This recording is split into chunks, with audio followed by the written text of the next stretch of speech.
Welcome to AUSA's Army Matters podcast. This is Soldier Today podcast with SMA retired Ken Preston and co-host Command Sergeant Major retired Troy Welch. Hello everyone, I'm Sergeant Major of the Army retired Ken Preston, and welcome to this first edition of Soldier Today podcast.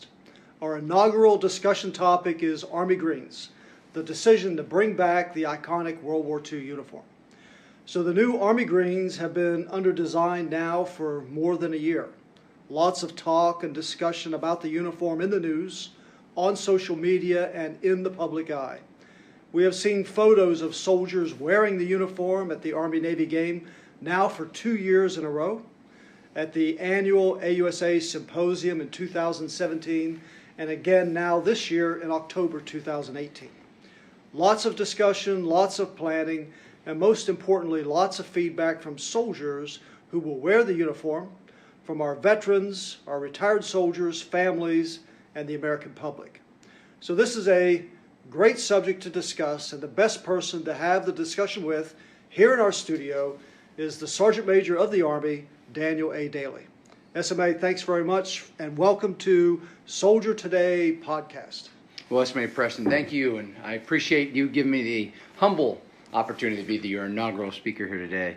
And I just can't tell you how much we all thank you for what our association does for our Army every day. Thanks very much. And, SMA, you have been a champion for the Army Greens uniform and have worn the uniform to the Army-Navy game.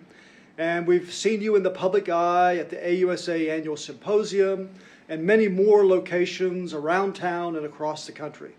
You know the uniform, the design, the fit, the accoutrements, and the feedback from soldiers around the Army better than anyone. So for our listeners, I would like to start with the why now question.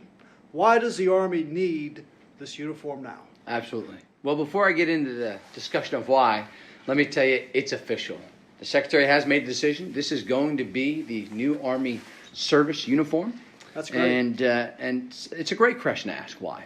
So why? Well, we needed a service uniform. Our blue uniform is our historic uniform that dates back to the beginnings of the United States Army.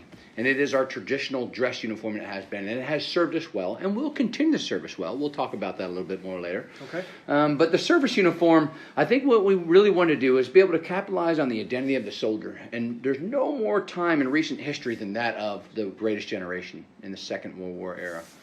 This uniform is very much identified by the American public today, the grandchildren and the children of that greatest generation. And the soldiers, well, they love it. Yeah, okay, good. And I've been hearing a lot of feedback too. And some of the questions I get is, one of the questions was what is the problem that we're trying to solve? And I don't know if it's really a problem, but the image of the American soldier out there, and really what is the needs of the Army now going forward? Yeah, absolutely. And what is the problem we're trying to solve? It's really a fit and function.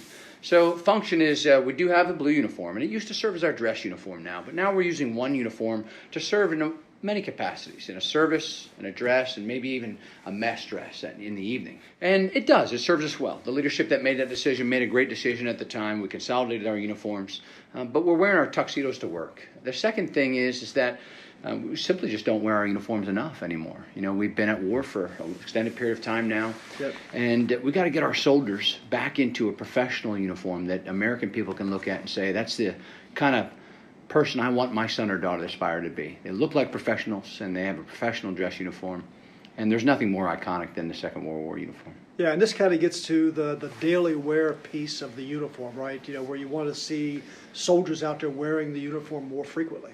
Absolutely, and I'd be cautious though if we use the word daily. I'll have all the soldiers out there thinking they're going to have to wear this every single day. And if you remember back when we were young soldiers, we wore a lot more frequently than we do today. Now, we're not going to be wearing the new dress green uniform in the motor pool. That's not what I'm saying. Your utility uniform or your OCPs is going to be your normal wear uniform. But I do want to put our soldiers back in a professional uniform. Our recruiters are ones who will be issued the uniform first, so they can be in that uniform on a day-to-day basis to show the American public that there's a professional soldier out there. Oh yeah, great discussion. So with the Army Greens, is this new uniform historically accurate? I get that question all the time, and that's a difficult question to answer because there was a lot of different designs of this uniform during the World War II period. Many different manufacturers. You can imagine the scale during that period of how they produced these, and there was a lot of changes actually during the World War II period in just that small period of time. So it is a historic representation of the uniform, and we picked one period, and that was the period that General Marshall was the Chief of Staff of the United States Army. If you look at the iconic uniform that he wears, that's probably the best representation that we're trying to match. Now, it's not exactly historically correct because we're capitalizing on modern technology advances in fabric and materials. So we're going to produce a high-quality uniform that is an accurate representation of that period in history. Okay. And how will the change in the uniform, how do you see it achieving the Army's goal, particularly as it applies to the American public?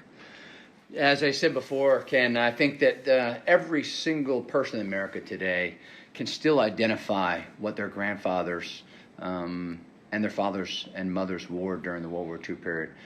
The greatest generation is still very much in the minds of the American people. And that's what we're trying to capitalize on. There's another great generation, and that's this generation we have today. These men and women who have served this country for the last 17 years, and we can't think of any better way to honor those from the previous greatest generation and to show the American public that today's generation is going to produce just as good of results as that one that did before. Yeah, and this is the longest war that we've been involved with. That's right. So is there a difference, and looking specifically now at the uniforms, is there a difference between the men's and women's uniforms? Absolutely, and this is the first time in history that we actually put together an all-female uniform board, and we gave them the opportunity to specifically design their uniform for the needs of our female soldiers. And what I think they come up with is a phenomenal uniform that is also a good representation of the historic, iconic World War II uniform, but meets the needs of our female soldiers, and they did a great job. So there is a difference. There's a difference between the male and the female version and some of the items that we issue. But there's also some similarities. They made some choices to go along with the same headgear as our male uniforms and also the same tie. There won't be a neck tab on the new uniform. Oh, okay, good. And I'm sure for all of our listeners out there, that's a great piece of information that you just won't see in the normal news. So, what about size of the rank and service stripes? Will that be different as it is now with the uniform? Absolutely can, and there'll be different sizes for both the male and female because it'll match the size of the jackets because there is differences between those. And there'll be some alternate items. Obviously, the females will have an alternate skirt item, but we'll talk about number of items issued, and I think in the future questions. Yeah, sure. So now you mentioned the recruiters. So the recruiters would be the first ones to get this uniform. Is it what kind of numbers are we looking at, and when will they start being issued uniforms? Absolutely. So our plan is to do our first initial pilot with a small number of recruiters, around 200. And TRADOC is going to designate those individuals, and that is just for the fielding of the manufacture of the uniform and get them out to the field and size and fit and work out any issues or concerns we have. And then the intent is to field the entire recruiting population with this uniform, so we can really get out there on the streets of hometown America and show them this iconic World War II uniform. Yeah, that's got to be huge. I mean, there's a lot of recruiters out there, so and especially too getting it out into the eyes of the American public. So now one of the questions obviously that comes up all the time is cost, and so with that, what's the cost of the new uniform? Well, the good news is, and to help fix any misperceptions, is that the enlisted soldiers of the United States Army will not have to pay for this uniform. We're going to ensure that every single soldier receives the money in their clothing allowance prior to its mandatory implementation date. And we're extending the life of this uniform. That's one of the things we're going to do in order to alleviate an increased cost to the taxpayers from what we currently pay for uniforms. So when you say cost, this is going to be a cost-neutral option for the American taxpayer. And we're not going to spend any more money than we currently do on uniforms.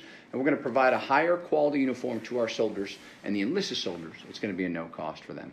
Yeah, so for those soldiers out there, the enlisted soldiers in the regular Army, obviously it's the clothing allowance. What about for the Army National Guard and Army Reserve soldiers? How does that work for them? That's right. So we're working a fielding plan with the Army G4, and they are part of that plan now. So those soldiers, again, their enlisted soldiers will be issued that uniform at no cost to them. No additional cost to them than what is already provided for them from their uniform allowances. Okay, and what's the timeline? I mean, how far out? I mean, when do we think it will start, and what is end date, I guess, for everybody? Yeah, great question. So we're going to work initial production with the recruiters and a few other individuals this year. So that may start as early as February and work through the summer. We won't see this issued in a basic training AIT setting into the year 2020, and then mandatory implementation, full fielding across the Army, 2028. I know that sounds like a lot of time, but that gives us the 6 years to make sure that we give all of our enlisted soldiers adequate amount of clothing allowance prior to its mandatory implementation date. Yeah, so you mentioned 2020 for basic training. I know one of the things out there being talked about was maybe not getting the uniforms to the soldier until they get to their first duty assignment. Absolutely. Can you talk about some of that? Yeah, Ken, I'm glad you brought that up. So basic training, actually, the right population, wrong term to use for this, because we're looking at a different way of issuing this uniform that's going to help us save money. And those soldiers, when they graduate from basic training and then AIT, what we're trying to look at and what we're trying to explore is issuing those soldiers their uniform either at the end of AIT or at their first unit. This is going to help us decrease the overall cost due to waste that happens due to attrition of those soldiers during both basic training and AIT. But it's all going to allow us to be able to give the soldier a better fit product. So we often rush a lot of times to get uniforms fit for those soldiers to meet the graduation day requirements of basic training. And now this is an opportunity for a soldier to get to their first duty station, take the time to accurately fit that uniform and get a custom tailored uniform at a higher quality at a lower cost. Okay. Where's so we talk about quality of the uniform, and where are these uniforms made? I mean, where are they produced? Yeah, that's a great question. We don't have that all figured out yet. Of course, the contracting of this has to go through its normal contracting process throughout the U.S. But it is going to be American made. It's one of the requirements that we are held to. And I can tell you, everything that was made for the prototype items were made in America. So. We still don't know who's going to actually make the uniforms yet. The folks in the contracting team are working those details, but I can assure you it's going to be an American-made product. Yeah. Well, I know right now everybody that looks at the uniform, they've seen you in photos, they've seen the soldiers at the annual meeting, and they talk about how sharp the uniform looks, the patches. What about as you talk about the other accessories, the other accoutrements that go with the uniform? Can you talk about some of that? Absolutely. So a lot of discussion on this. There's some thought process of we just take what's currently on the ASU and really change the regulation to meet the requirements of the Army Green uniform. And then there's some talk of should we reduce the amount of things that we have on the ASU versus the Army Green uniform to make it more simple. If we look at what they wore during that period, it was much less than what we wear today. This discussions that we're having with the Senior Enlisted Council, the Army Uniform Board, and the Army Senior Leadership. And I think what you're going to see in the future is a change. I'm not confident what that change is because there's a lot of decisions that still have to be made with that. Yeah, that's right. And we got plenty of time. We got plenty of time. So the Chief of Staff of the Army's current guidance is just tell them to go with what we wear on the Army service uniform minus the name tag. I got a lot of comments on the internet about me missing my name tag. It wasn't worn during the major portion of the World War II time period, and that's the decision we have already made, is we're not going to wear the name tag on the Army Green uniform. Yeah, well, many of the other services don't wear a name tag either. That's right. So now, as an example, we have the short black jacket that we wear with the Army service uniform. Mm-hmm. You're looking at a replacement for that jacket with the Army Greens. Absolutely. So when we have a couple options, which I'm excited to tell you about today, Ken, and all of these are alternate items. As a matter of fact, I'll try to list out all the alternate items, but I'll start with the three jackets you talked about. The first one is the iconic Ike Jacket, named after... You said three jackets? Three jackets, three alternate jackets. That's right. I know we're getting very complex with our uniform menu here, but it's going to give soldiers options, and they're all for a purpose. So the first one, as I mentioned, is the Ike Jacket, named after Eisenhower, General Eisenhower. Yep. And you can Google that. You can see him. He wears it. He wore it a lot, and it's a very good-looking jacket. And that'll give an opportunity in a business setting to remove the full long coat and put on a formal, less formal, but not as informal as, say, the windbreaker, which is the next one. Oh. So it will be a windbreaker just like we have today. The current one is black. This one will be green. Okay. And back in World War II, they called it the tanker jacket because many times you saw the tankers wear that when they were inside their tanks. Yeah, in fact, the tankers used to sew patches all over the thing, So. They did, yeah. And again, you can Google that and see historic photos of it. And the one I'm most excited about, Ken, and I think a lot of soldiers are that have already heard about it, is the leather bomber jacket. Originally an Army item, predominantly worn by the Army Air Corps, but also worn by ground troops back in the period. And this is going to be an optional item for purchase and wear in lieu of either the Ike Jacket or the Windbreaker Jacket. Oh, very good. So now what about like the overcoat? Is there an overcoat too as part of this? There is. And what I'd like to do is go over what the issue items will be. So I talked about some of the three of the alternate items that you could purchase on your own. But soldiers are going to, when they get issued this uniform, they're going to get an all-weather jacket like they do today, but that's going to be green. They're going to get their jacket, their top, 2 pairs of pants, of course socks and shoes to match the brown leather shoes, a garrison cap. So the one soldiers been seeing me walk around, the service cap, that's not the issue item. That's an alternate item like it is today for the blues. Okay. Short and long sleeve shirts and a tie. And both the males and females will have the same tie. Same tie. And the same headgear. Okay. The alternate items are, or optional items, are skirt and pumps for our female soldiers.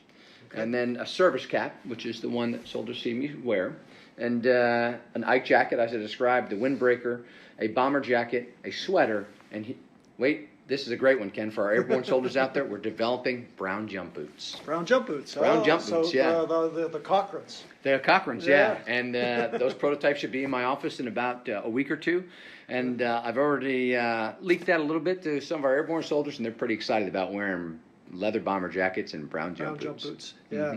Now you mentioned the sweater, because I have not seen the sweater. Can you kind of talk about what's the sweater? Is it like the cardigan sweater, or is it a pullover? Absolutely, and you and I both share the same. I have not seen it either. So we gave them guidance to bring in a couple different options, the same way we developed the current items now. So and that's what I did. I just told them, bring in a cardigan, bring one of the pullovers in, let's get it. We know that we probably want it to be brown, so that's the historically correct. If soldiers of your day and age and mine, we're issued brown sweaters, and but I don't know the exact design yet, so we're gonna work through that, and I'm pretty excited about it though. Yeah, that's great. Now, so some of the other things now, questions coming in was, so what's going to happen to the current Army service uniform, the blue service uniform? Yeah, that's a great question. Well, it's not going away. For all those that are that love that uniform, I can promise you it's here to stay. And as I mentioned before, this is really, the core uniform from the beginnings of time. Back in 1775, the blue uniform was what the American Army was known for, and our officers wore it as a dress uniform from the beginnings of the Army. We're going to put it back in its level of etiquette per se. I know that's probably not the right term to use, but it's going to go back to the Army dress blue uniform. So the Army greens will serve as your service uniform, the blues will serve as your dress uniform, and then of course we'll maintain the Army dress mess uniform for the very formal occasions. Okay.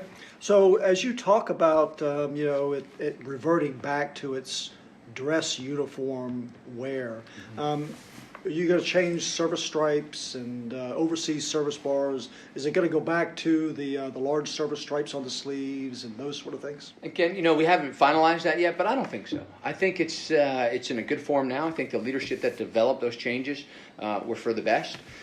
They highlight the things that our soldiers that are important to them, and I think we can just move it back to its traditional dress function, and then take the four-in-hand necktie and replace it with the bow tie. Okay. And what, I guess, additional clothing items then will stay to be used with the blue Army service uniform as a dress uniform? So all the items that are currently with it now will move with it back to its dress state. The only thing that won't be required is soldiers will not be required to maintain that as a clothing bag item, or any of the alternate or additional items that service just the dress blue uniform. So it'll go back to optional, and soldiers won't be issued that uniform in the future. They'll only be issued a service dress, and it won't be required for soldiers to purchase. Yeah, okay, great. Now, one of the things, as we kind of wrap up here the last couple of thoughts, one of the things I've heard you talk about as you've been out there speaking to large groups, you talk about those young Americans out there that can relate to our military services. And how do you see this uniform relating to that next generation of soldier that's going to join the Army in the next couple of years? Absolutely, and like I said, I think this uniform has held its test of time. And even though that we got away from it, the American people still clearly identify this uniform with the greatest generation.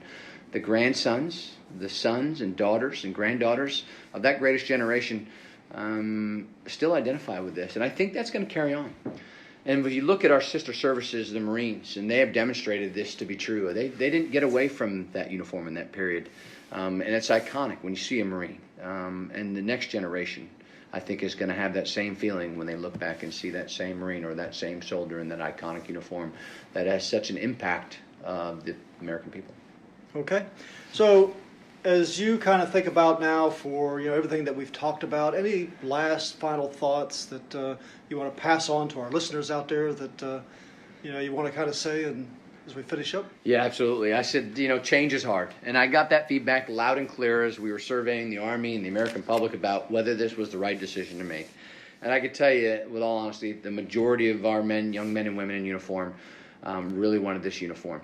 But I can tell you, as anything, the hardest thing to do is get the decision. And now the decision is made, the number one question I get is, when are we getting it?